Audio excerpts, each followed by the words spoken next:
Hello everyone. நீங்கள் நம்ம மோர் குழம்பு எப்படி செய்ய போகிறதுன்னு தான் பார்க்க போகிறோம். இதுக்கு முதல்ல கடாயில் எண்ணெய் விட்டு எண்ணெய் நல்லா காஞ்ச உடனே கடுகு, இஞ்சி, அப்புறம் பச்சை மிளகாய் செய்து நல்லா வதக்கிட்டே இருங்க. இப்போ கொஞ்சம் சின்ன வெங்காயமும் ஒரு 4-5 பல் பூண்டு எடுத்துக்கிறேன். இது நல்லா வதக்கிட்டே இருங்க. இது கலர் லைட்டாக சேஞ்ச் ஆன உடனே நம்ம தக்காளி ஆட் பண்ணிக்க போகிறோம். அப்புறம் தேங்காய் இதுக்கு நல்லா ஃப்ளேவர் கொடுக்கும். ஸோ நான் தேங்காய் ஆட் பண்ணுறேன்.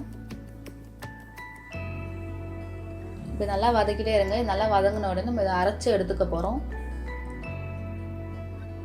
இது கூட நம்ம ஊற வச்ச அரிசியும் துவரம் பருப்பையும் ஆட் பண்ண போகிறோம்.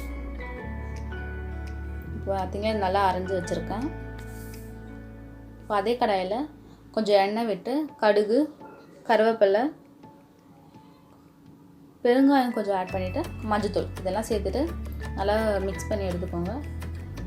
இப்போ நம்ம ஏற்கனவே அரைச்சி வச்ச அந்த மசாலாவை இதில் ஆட் பண்ண போகிறோம். இதெல்லாம் மிக்ஸ் பண்ணிகிட்டே இருங்க.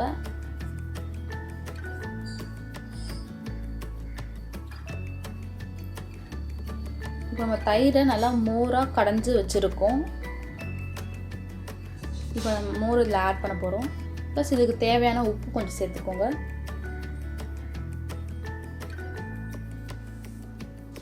அப்புறம் கொஞ்சம் தண்ணி விட்டு இது நல்லா ஒரு மீடியம் ஃப்ளேமில் நல்லா கொதிக்க விட போகிறோம்.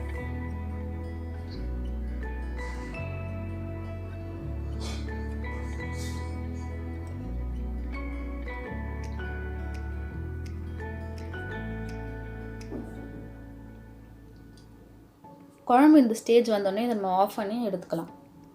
இப்போ வடைக்காக ஒரு ஜாரில் இஞ்சி, பச்சை மிளகா, அதுக்கப்புறம் கொஞ்சம் மிளகு ஆட் பண்ணியிருக்கேன். அதுக்கப்புறம் ஊற வச்ச உளுத்தம் பருப்பு இது எல்லாத்தையும் நல்லா ஆட் பண்ணி அரைச்சி எடுத்துக்க போகிறோம். இப்போ இதில் நம்ம கருவேப்பிலையும் வெங்காயம் ஆட் பண்ணி உப்பு கொஞ்சம் ஆட் பண்ணி நல்லா மிக்ஸ் பண்ணி எடுத்துக்கோங்க. இப்போ இதை வடையை மாதிரி சுட்டு எடுத்துகிட்டு நம்ம குழம்புல ஆட் பண்ண போகிறோம். இது நம்ம ஊர் ஸ்டைல்.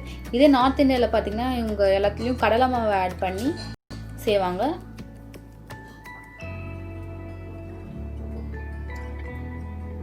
இப்போ வடையை நல்லா ஆட் பண்ணிவிட்டு நல்லா மிக்ஸ் பண்ணி எடுத்துக்கோங்க. நல்லா வடை நல்லா ஊறின உடனே குழம்பு ரெடி ஆகிடும்.